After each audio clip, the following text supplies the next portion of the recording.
Hey, Sergeant Locksmith here. Okay, we're going to do a quick video. We're going to change the battery out on our 3-button remote here. This task, you will need a flat tip screwdriver. If your key ring is attached, don't worry. It can get in the way, but most of the time it doesn't. You go and rotate your key to the side, you'll notice you have an indentation.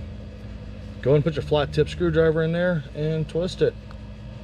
And when you twist these, there's little tabs on here that hold everything down. This one here, you notice how I'm going to the front of it? That's where you need to worry about. You want that to pop up. Then take your flat tip, slide it down the side, and twist it. Don't twist it so hard that you get the plastic to deform itself. We've got it open. Now that we've got it open, you'll see you have the 3 tabs that hold the battery down.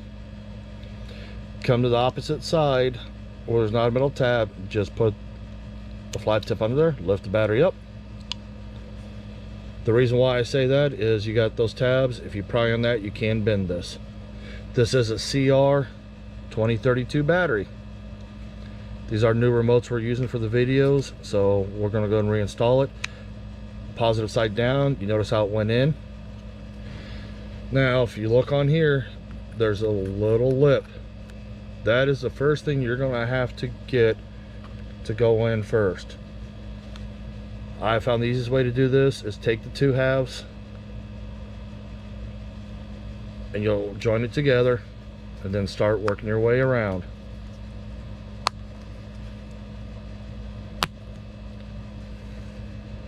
There you go. The seam is together. We're good. Thanks again for watching Sergeant Locksmith. Let's be safe out there, and go ahead and check out other videos and playlists that we have of how-tos and do-it-yourselfers for your home, residential, and basic locksmithing, with more videos to come. Thanks again for watching.